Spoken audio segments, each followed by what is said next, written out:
Welcome to Five or Flop, a podcast for the best and worst historical fiction has to offer.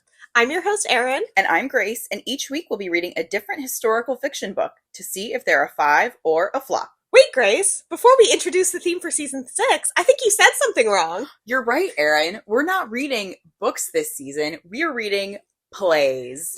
Our theme for the season is All the World's a Stage, which you may have gleaned already from our Storygraph Reading Challenge. Or if you are a loyal listener to the bonus episodes. Yes.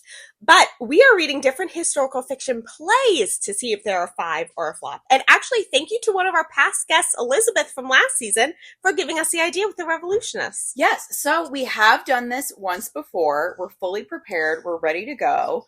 But we have a great slate of a lot of different plays this season, and we are excited to dive in.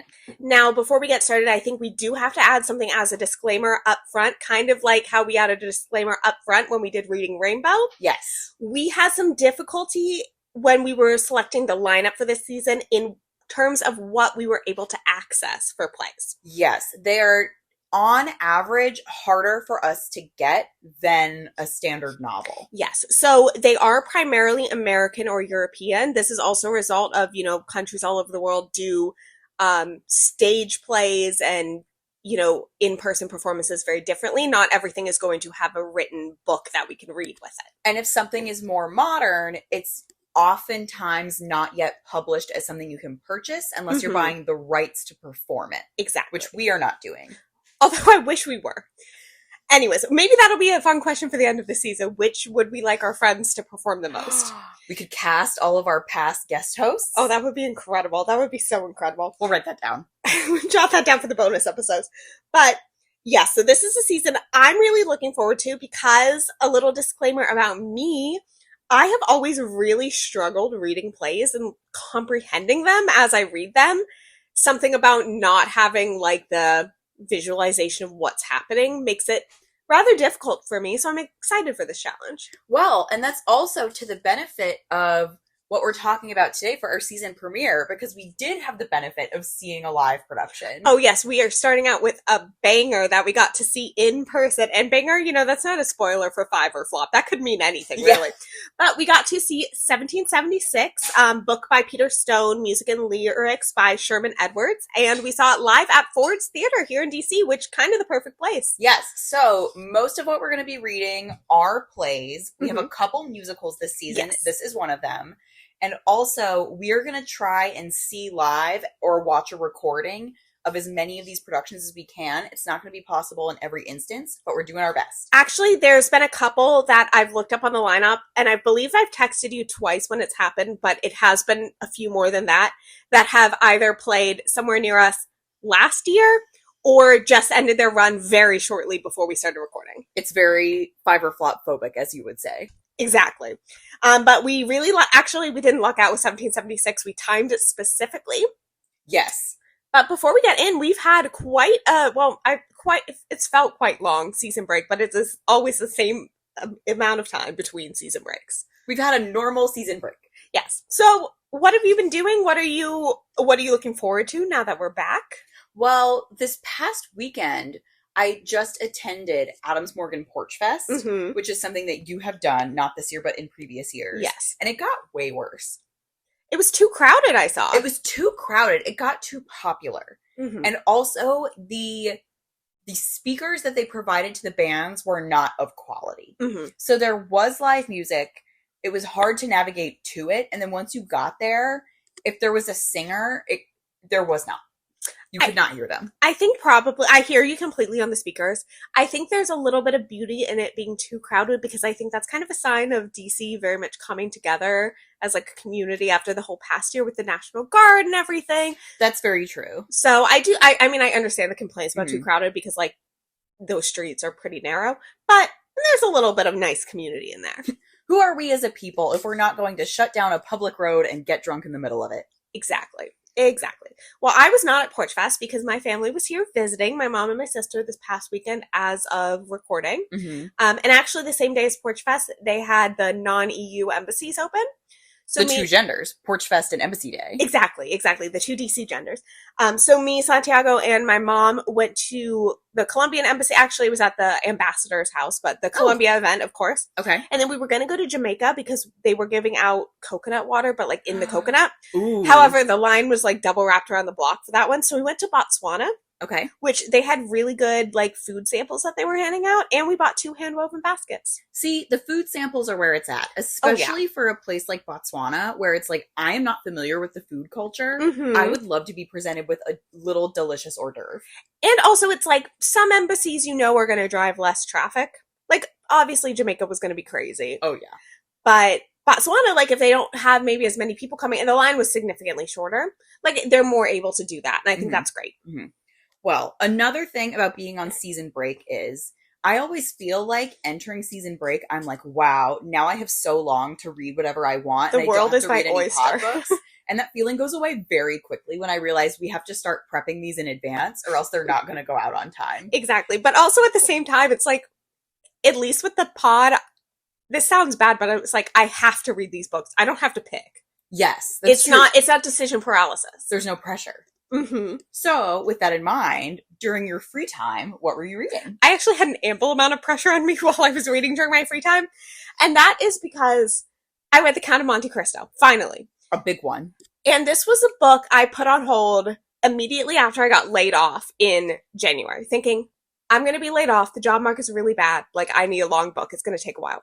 Turns out, I got a job and was a month into that job by the time I got off the hold list. Which is crazy, because that book has been out for hundreds of years. Which is insane. But it kind of like Wuthering Heights has been like a revival of interest. I've seen a lot of people on Twitter reading it. Yeah, Count of Monte Cristo is on. But, so of course, it was like, as I was getting onboarded into a new job, so like all the stress and busyness there, then I have this massive book with a very tight turnaround at the library because, of course, there's a whole list after me. So I was on a very, very tight timeline to finish this almost 1,300-page book.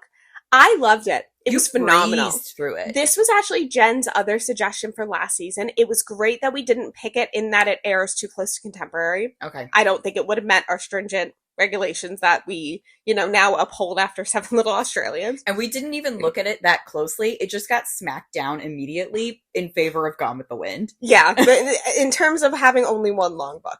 But I have told you, I have told Jen, I've told Jen's read an abridged version, but I've told everyone that they really need to read it because it was just him putting on costumes and doing little schemes to get revenge. And fun. That was really important to me. It'll definitely go on the Before I Die list. Yes. It doesn't read, like, Gone with the Wind read like a long book. Mm-hmm. It didn't read like a long book, except the only thing is, like, there were lots of points where, like, it's revealed how characters are connected, and I kept having to flip back to be like, wait a minute, was this one character mentioned 500 pages ago? Oh, dear. But in a good way. Okay. But yes, 5 stars. Wonderful. Glad to What hear about it. you? What are you reading? I read this book. I bring it up not because it's a new release, so maybe a lot of people haven't heard of it, but I think you would find it an interesting topic because it's something we talk about a lot. Incredible. And that is AI. Oh, I was going to say on the pod or in real life, but that is a real life topic. In real life. I don't think we really talk about AI on the pod. Anyway. For better. It's a book called Culpability by Bruce Holsinger. It's in one of the book clubs. I couldn't tell you right now which one. Maybe Oprah or maybe Reese. Feels like not Reese. Maybe Reads with Jenna. I don't know. Oh, okay. I don't know. But it's about a family that gets into a car accident in a self-driving car and whose fault it is. Oh, is this nonfiction? No. Fiction. Okay. Yeah. So it got a little convoluted, but I thought it was a very interesting idea and I breezed through it pretty quick. And you know something that's going to happen in like the next 3 years. Oh, yeah. Well, Tesla especially keeps being like the next generation of cars we put out are going to be fully self-driving. And I don't believe it. I just don't believe they can do that yet. It's kind of like how like 30 years ago, everyone was like, oh, in the 2020s, there's going to be flying cars. No. It's, yeah. And there isn't. It's also like they're not me, but people enjoy driving. Yeah. So, yeah. But I do want to read this book. It was good? It was good. I think 4.25. Okay, nice. You can check my Storygraph later. Anyway, speaking of Storygraph, this is 1776, first on the reading challenge. Yes, first on the reading challenge. Make sure you're subscribed. Grace will give an update at some point about how many people are subscribed. We're going to start putting out the episodes before we update. Yes. Yes. So keep an eye out for a couple future. But anyways, let's get into the synopsis for 1776 because it is short, sweet, and I have a correction to issue. Oh. Winner of 5 1969 Tony Awards, including Best Book and Best Musical, this oft-produced musical play is an imaginative recreation of the events from May 8th through July 4th, notably, 1776 in Philadelphia, when the Second Continental Congress argued about, voted on, and signed the Declaration of Independence. Short, sweet, and to the point, and I like that. Yes, fabulous synopsis. But I have a correction. Yes. This says 5, but according to the Tonys website, it won 3 awards. Okay. Best Actor in a Feature Role went to Ronald Holgate as Richard Henry Lee, which we'll get to, but he probably ate the shit out of that role, just like the guy we saw live. Uh-huh. Best Director, Peter Hunt. And then Best Musical, and it notes book by Peter Stone, music and lyrics by Sherman Edwards. So maybe that was 2 separate categories? Okay, well, nowadays, Best Book, Best Score, and Best Musical are separate awards. Okay. Maybe they weren't in 1969. That's kind of what, because it said Best Musical, and then it listed book by Peter Stone, music and lyrics, so I feel like there was some sort of split there. Maybe they were like, obviously, if it was 2026, we would win the Tonys still for 1776. And thus we would have 5. Yes. So I think that was a little bit, but I saw that listed on a couple different like synopses and stuff while I was doing my research. So I just wanted to point that out. So, don't come at us if that is incorrect. Okay. But I did an author bio for both Peter Stone and Sherman Edwards this week. I thought, with a lyricist, we have a playwright, book writer is not it. They were both carrying the weight here. Yes. But Peter Stone is was an American screenwriter and playwright, born in 1930 and died in 2003. His mother was a film writer and his father was a screenwriter and film producer, so this was kind of, natural. And also, if you were born in 1930 and that's what your parents do, they're at like the dawn of the movie. That is kind of incredible. They were there from the start. He had no choice. He originally got his start as a playwright for Keane, which is a play by Jean-Paul Sartre, and that was his start on Broadway. Though Wikipedia describes it as somewhat of a flop. That's fun. But he kind of got his foot in the door, although I think his foot was already in the door. Mm-hmm. He wrote some movies, notably Charade with Audrey Hepburn and Cary Grant. Ooh. And he wrote some plays as well. He is almost an EGOT winner. He has everything but a Grammy. So probably our most awarded pod author in terms of scale of awards. That's delightful. Good for him. So it's, too late for him to get that Grammy, but Yes, I think if you've been dead for more than 20 years, it is too late. But fun fact, at the top of his Wikipedia bio, it lists that he is best remembered for Charade, Father Goose, and Mirage, but not 1776. What the hell is Mirage? What the hell is Father Goose? I don't even know. Even Charade, I had to pull up the movie poster to be like, oh, I know what this is. Yeah, that one, fine. It's an Audrey Hepburn movie. I'll give you that. But, come on. Sherman Edwards, at the top of his bio, he was most remembered for this. Okay. But he was an American composer, jazz pianist, and songwriter, best known for 1776 and its flop movie. Okay. So, fun fact, he would have been a huge fan of the pod. I did not know what year he passed, but he has since. I think he passed 2018, more recently. Okay. He majored in history at NYU, and was a high school history teacher for a while. Aww. Before moving more into the musical realm. He wrote some songs for Elvis Presley, including Flaming Star, which it seems like it is the basis of a movie or something. Did Elvis had a movie like the Beatles? I don't know. I didn't look too closely. I got busy at work when this came up. Yeah. But anyways, apparently working with Presley's manager was such a bad experience that it made him leave pop and rock songwriting due to, if Elvis was going to record your song, you had to give up a lot of monetary compensation for that. I've heard. Which, not great, but I understand it. Sherman wrote the original book lyrics and music for this, but then Stone rewrote the book. Okay. Which I think is an interesting part. I feel like that makes a lot of sense because his background is the music. It's not so much writing. You have a screenwriter kind of do a once-over. And he was married to one of the original Ed Sullivan dancers. So that is another fun fact. That is a fun fact. I did want to give an alert that there is a movie that Wikipedia described as a box office failure, aka our favorite kind of movies. And apparently during the Lees of Old Virginia song, you can see the water fountain. That's the same one from Friends. So that's where I was going to lead into. Read anything else by these authors, or have you seen any of their affiliated media? Which I don't believe Sherman really has anything, aside from his songs. Mm-hmm. I don't believe he has other media we would... No. None from either. No. I have not seen Charade. There was a couple other plays Peter Stone was involved in that I didn't jot down that we might have, but if it's not off the top of our head. Probably not. All right. Disclaimer. Our judgments come based on the book. Excuse me. Our judgments come based on the play and characters within the play rather than any real historical figures they may have been based on. Every single character was based on a real historical figure. Absolutely. And spoilers ahead, but also if you're listening to this, my prejudice assumption is that you are probably an American listener and you probably, if you paid a semblance of attention in history class, know at least some of what happens here. Yes. Spoiler alert, the Americans do gain their independence from Britain. In case you didn't know. So let's talk about it. So let me start with the order that I did this in. Yes. So I read the play, listened to the album straight through, and then saw it with you. Yes. And I read the play, and for clarification, the version that you and I read had the song lyrics like written down into it. So it included the song lyrics. Yeah. And I thought that I was going to listen to it before going to see it, and I decided not to. So I read it, and then we went to go see it. And Grace made the superior decision. Yes. So our taste in this play really roller coastered throughout our various listening, viewing, reading experiences. Yes. And to go off of that, I loved it when I read it. I think both of us had a similar experience of there's a lot of named characters. Yes. That was difficult to tell apart, but the big ones had standout personalities. Yes. So the main players in this version of the story, the main character is John Adams, and his allies, if you will, are Ben Franklin and Thomas Jefferson.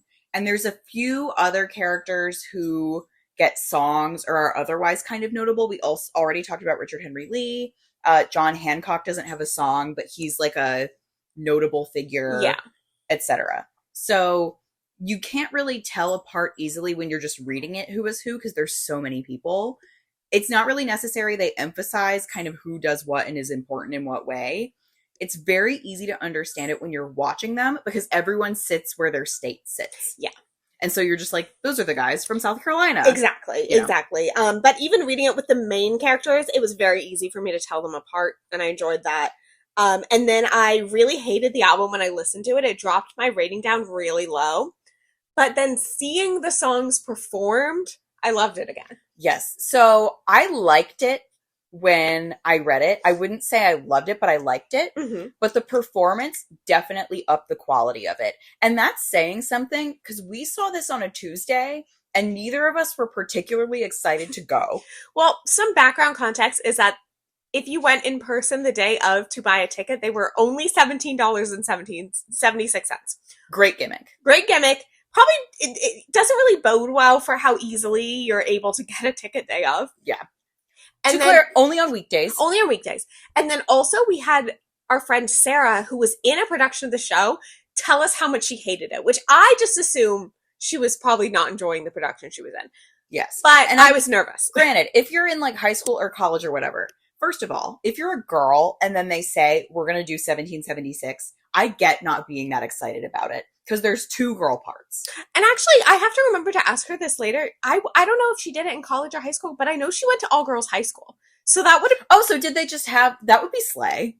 Girls playing all of the men. We're going to find that out tonight when we watch Survivor. Yeah. And also, it's just not a hip young person's musical, is it? No, it's like Hamilton's like grandfather. It's old. Yeah. And I get it. However, we went not ready to be impressed. And we were impressed. Wildly impressed. Yes. So I think we both maintain our position that the point of it really is not the songs, which is interesting for a musical. Normally the songs are like the centerpiece. And they had some really great songs. But it was the performances.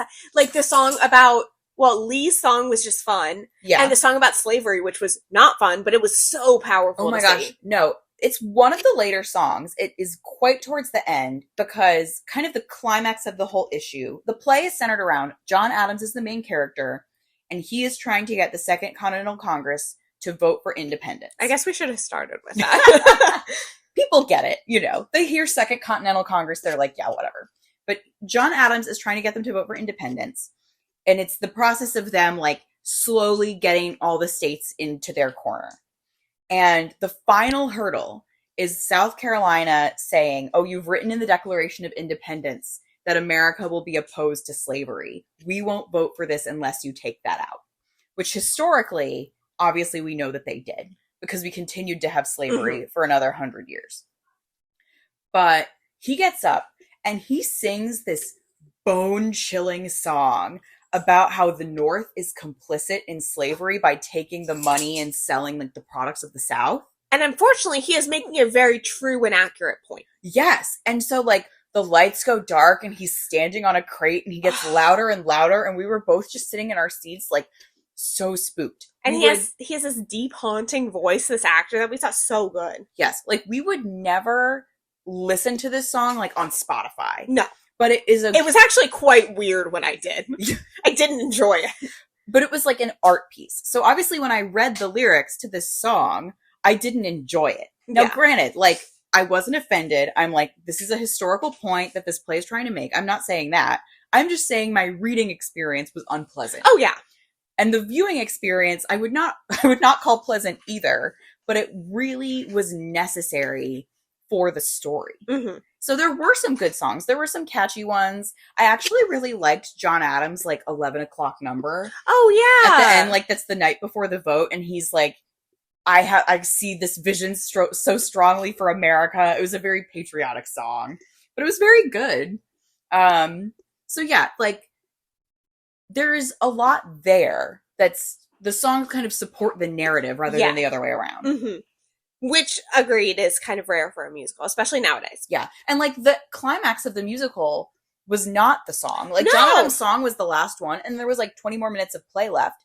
But the climax of the musical was them all signing the Declaration of Independence. And they did a lot of cool work with, like, I guess it was just, like, a television screen behind where they had, like, the signatures appear as the men walked up. I thought that was really cool. Yes, and they had them, like reading out their names one by one, and they had orchestra playing in the background that was getting like louder and louder.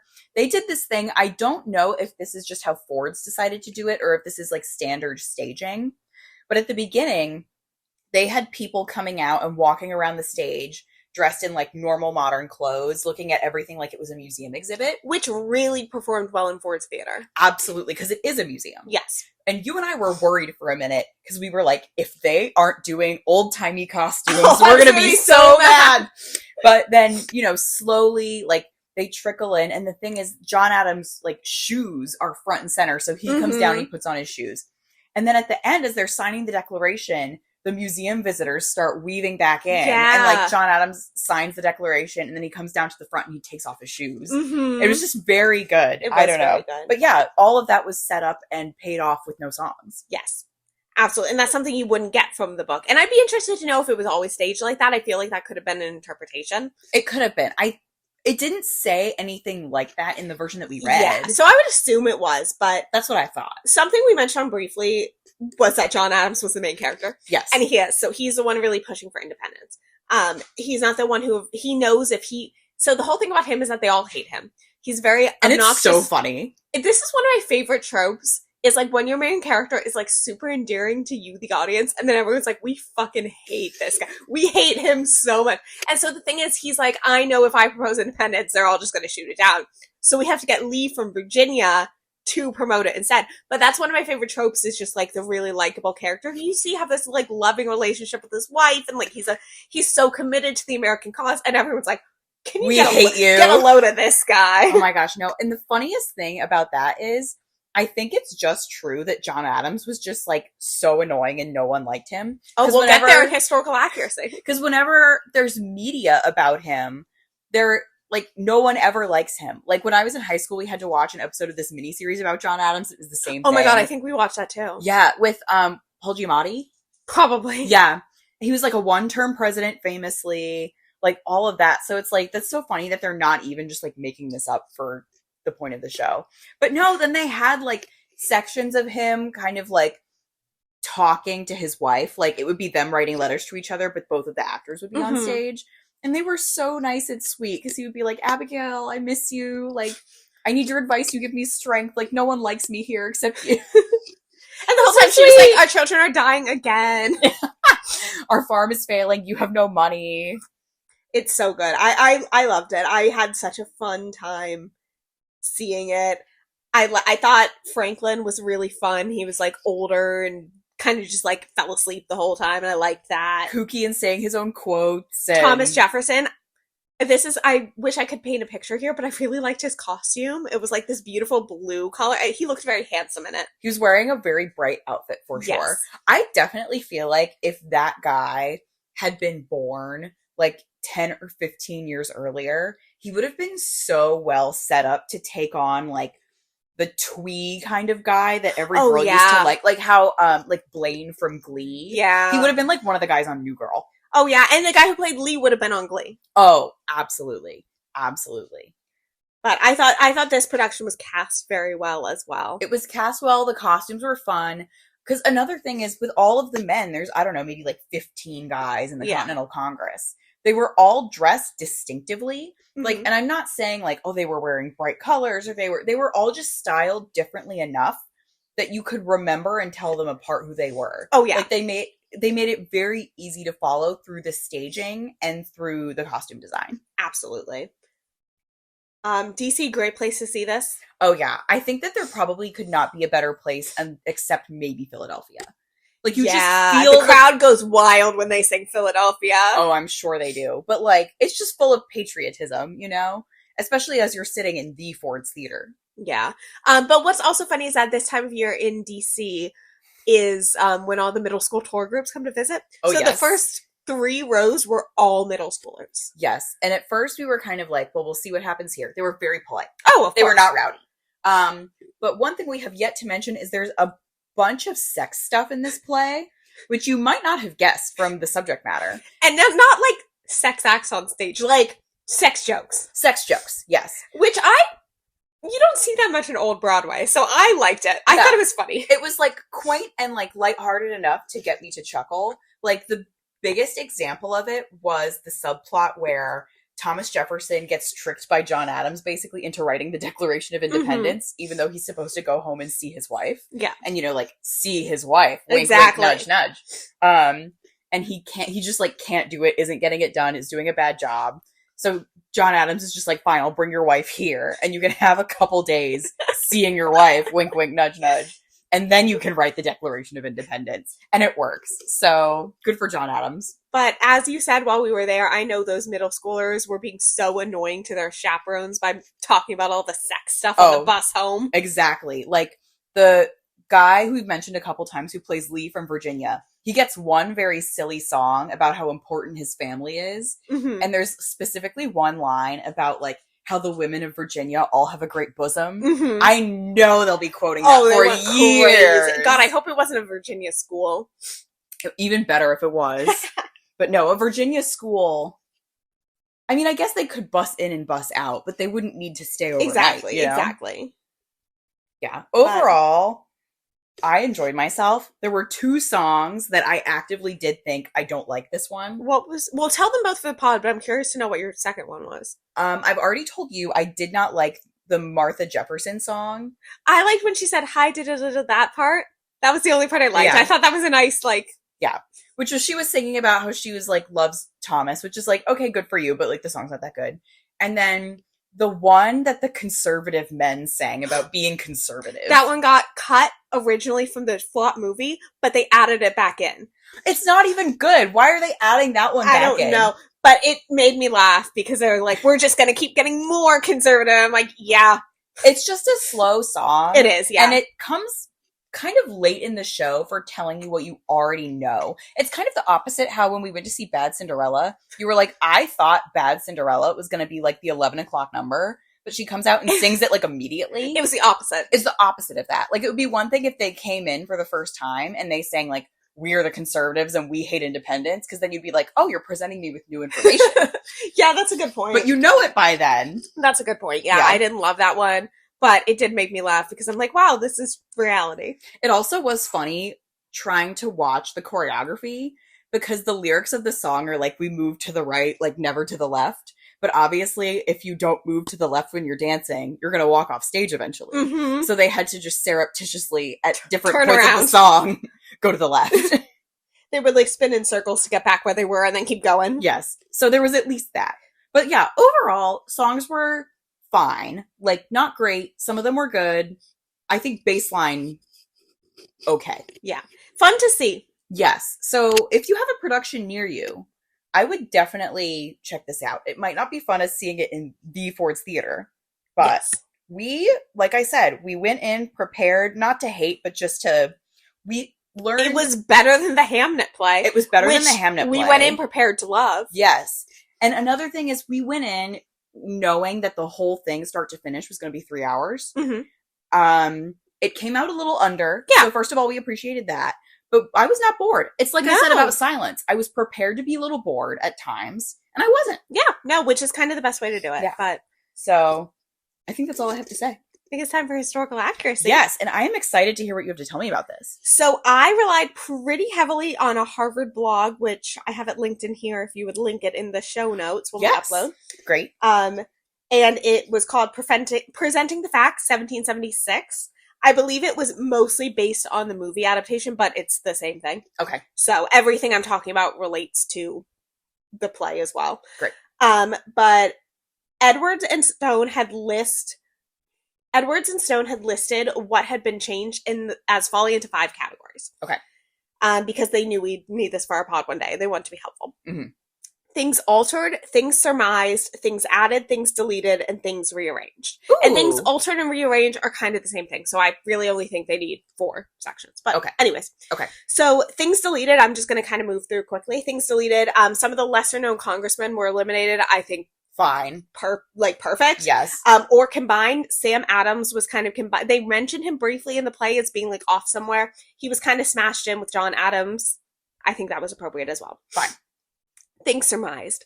It is unknown if Lee was actually persuaded to get the independence vote or if he decided to do it himself, but Virginia and Massachusetts were among the most vocal supporters for independence, and actually Lee didn't even go to Virginia. Instructions were sent to him. Okay. So they kind of made that assumption, which I'm fine with that. Yeah. It added a fun little song. Yeah. There was no proof of interference over the inalienable versus unalienable, which was a note at the end of the show. Yeah. I got the sense that was, they just threw it in to shore up, like, John Adams is obnoxious and disliked, like we've been telling you. Exactly. Things added, I almost don't even want to mention this first one, but like the tally board, it just, like, how they counted, like, so you could get a visual of which state was currently voting yay or nay. They had, like, a visual tally board. It made it more fun for the audience and easier to keep track of, but like obviously they didn't actually have that in real life. Well, that's a shame. I wish that they had. Martha did not come to Philly to see Thomas Jefferson, and they had actually been married 4 years. They were not newlyweds. Unfortunately, she was in no condition to travel after just suffering a miscarriage that same time frame. Oh no. Or, recently before, but Thomas Jefferson, I believe, did go to Virginia to see her. Okay, that's nice. The trio that travels to New Jersey to check on the conditions of the troops. Yeah. That didn't happen, but after the vote, a similar trip was made to New York, quote, during which Adams and Franklin had to share a single bed at the inn.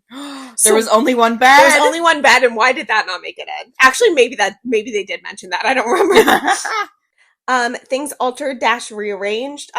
Timings of the debates and votes and revisions. Plus, the greatest number actually signed on August 2nd, not the 4th. That is a shame for them. Because history will remember the 4th. Exactly. But I think that kind of thing is fine. Like, we have many books and now plays where they alter things to make it just better for the reader. Yeah. This is such a well-discussed period of American history that I think if someone was earnestly like, I would like to research the truth of what happened, they're not going to this musical as their first resource. No, I think this is a musical that would get you into it. If you're if you were one of the middle schoolers and now you're like, oh, this is really interesting, Yeah. So I think for the purposes of the play, I think this was actually incredibly accurate. Yeah. And I think we talk a lot about moving stuff around or cutting stuff down to make it fit into your medium. Mm-hmm. And I think a musical is even stricter than a play, which is even stricter than a book. Like, you have less words to work with, you have less time to work with, people aren't sitting with your piece of art for as long. If it's a musical, you got to make room for songs. Yep. Like, so you just have to be a little stricter with this format. And I actually have two more things to mention that I forgot I wrote down here. Ooh. Jefferson did indeed play the violin, like the song you hated, and it is believed he used it to woo Martha. Okay, well, I'm glad that the song was based on truth. So I hope that redeems it a little for you. And John Adams was widely disliked and viewed as obnoxious. Woo! There is one surviving diary from a Senator William Maclay of Pennsylvania, basically dragging him through the mud when he was the VP and being like, this is the most worthless position to ever exist. We hate this man. Oh my gosh. Now I just imagine being a senator and going home being like, dear diary, the vice president is so annoying. Honestly, incredible. And I'm glad that that diary survived. Okay. But can I add yes. one thing that is not really relevant, but I just want to add it? I have seen Hamilton on the West End. Oh, okay, fancy. I am fancy. And so obviously the audience is Why not... was the one musical you've seen in the West End about American history? I've seen 3 musicals on the West End. Excuse, were they about American history? No. That would have been incredible if the answer was yes. Anyways, continue. Anyway, so they change a couple of the lyrics because they're like, you're not going to have, a British audience is not going to have the baseline knowledge of American history. That's like supposedly with Oh Mary, now that it's on the West End, they show like a short little, and I assume very comedic video about like... Who was Mary Todd Lincoln? Yes. Okay. But so there's a line for those unfamiliar with Hamilton where Alexander Hamilton says to his wife, John Adams doesn't have a real job anyway. But if they changed it to vice president isn't a real job anyway, because they're like, the British people won't know that John Adams is the vice president. And they won't know he was widely disliked and considered obnoxious. Exactly. And they had another line later where they mention Weehawken, and they just change it to New Jersey. As if I'm like, I've never been to Weehawken. But anyway. So that's my addition. All right, well, should we take this over to the star calculator? Oh my gosh, yes. I forgot about the star calculator. This season, we are keeping the same categories: historical accuracy, originality, characters, prose, and vibes. Yes, we discussed it, and we think they all still apply. Yeah, and it's like we can't add in an optional category for songs. Though this one would get like a 2. Yeah. Would you like to go first? I would love to go first.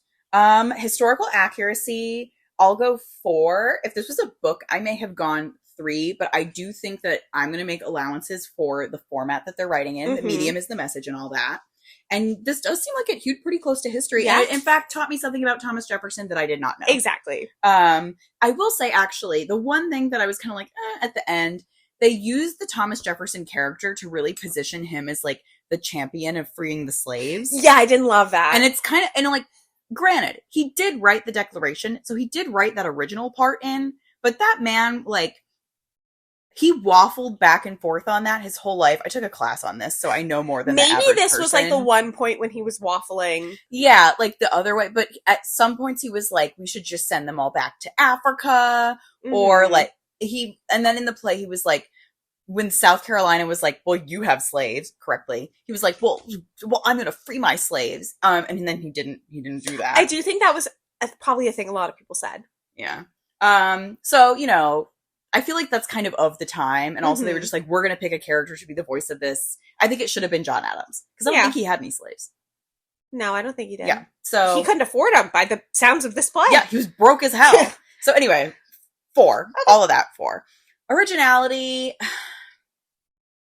This is tough. This play, I will say, when I was doing my research, was considered, like, a play on words, very revolutionary at the time when it came out. Let me see if that was... You're right. I should keep in mind that it came out in 1969. So, like, everything that came after it doesn't really count. Okay, here's what I have. But when it first opened on Broadway, it was, pardon the pun, revolutionary. Sherman Edwards was a former history teacher who merged his knowledge with his talent for songwriting, yada, yada, yada. Okay. Whatever. I'll give it a 4. Fine. I do think that what we saw in terms of production, a lot of that did seem very innovative and well done to me. Yes. So, sure. Even if the topic is well trod, it's like American folklore. Mm-hmm. Like, we're not getting rid of that. Characters, I'm going to go 5. I really like that trope of John Adams where he's like an obnoxious, unlikable character, but they made us love him. Like, the actor was very good. Yes. And he was doing a great job of portraying it. I liked all the side characters. They did a great job of us keeping track of all the side characters. I liked how they incorporated the women. I think often in these kinds of stories, they feel shoehorned in. Mm-hmm. In this case, not at all. And it's okay that there weren't as many of them. Like, this is just a kind of story where, like, women weren't present for a lot of this. Yeah. But the women that were in the show were good characters. So I just really enjoyed this. Pros, I'm going to go 4. Just because I'll take a little bit off for it not being amazing read, but it was good performed. Yeah. That's all you can ask for. You know, it's meant to be performed. We're going to grapple with that a lot this season, I assume. And then vibes, I'm also going to go 4. Okay. Because of that exact thing. And it's like a musical I really like seeing the performance of, but I'm not going to listen to it again. All of that. What is my average? 4.2. That's a 4.2. I think I gave this a 4 on Storygraph. That's awesome. So that'll be slightly less relevant, the Storygraph rating this season, especially for stuff that we see. I was going to say the stuff we see live is going to severely impact my vibes category. Oh, yeah, absolutely. So is this, I would say, fine leaning 5? This is fine leaning 5. It's tiptoeing towards 5 territory just because I had such a fun time at the show. It also gets the fun award. It does get a fun award. It was very, very fun. My review now is going to be much higher than my actual review. I'm going to give it a 5 for historical accuracy. I thought in the limitations of the medium, they did an astounding job. Hell yeah. And I really appreciate that. Originality, I'm going to go 5 as well, actually. I think without this show, you wouldn't have a lot of like I don't even want to call it a historical retelling because it's not a retelling because it is accurate, but those types of like, this opened the door clearly for Hamilton. I would also say for shows like Six. Yes. For shows like The Revolutionists. I think this kind of opened the door for this whole genre. Yes. Characters, I'm going to give it a 5. I really enjoyed them. I thought, especially seeing them, and had I paid a little more attention reading them and like made a point to remember the names, very standout personalities. And John Adams was so near and dear to me. Pros, I would also give it a 4. Same as you, reading it is different than seeing it. And vibes, I'm going to go 4 because I didn't like the songs listening, but I liked the songs seeing them. Vibe roller coaster. So that is a 4.6. I gave this a 4 originally. I would go 5. What starting the season on a high?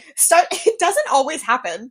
Starting the season on a high, but I loved it, and I think it will tend to, the ones we managed to see live, I think will tend to be higher. I think so too. So our rankings at the end of the season may be grain of salt. Yeah, you can't trust us this season. But we'll be all over the place. Grace, we got a big week coming up. What are we doing next week? We do. So when you hear plays, most people are going to think about one man. And that is the father of Hamnet. William Shakespeare. Exactly. So next week we are reading not 1, but 2 plays by Shakespeare because we felt that he deserved that emphasis. Yes, and those plays are Antony and Cleopatra and King John. So if you want to come back next week, you have that to look forward to. And in the meantime, you can follow us on Instagram and Twitter at @5orflop_pod for all of our latest updates. And as we mentioned, do not forget the Storygraph Reading Challenge is now live and has been live for a bit. Oh, yes. And a play, a quicker read than a book. So you have less of an excuse not to do it. It's almost like the children's book season, except there are not 48 of them. Except there's way less books. Significantly less.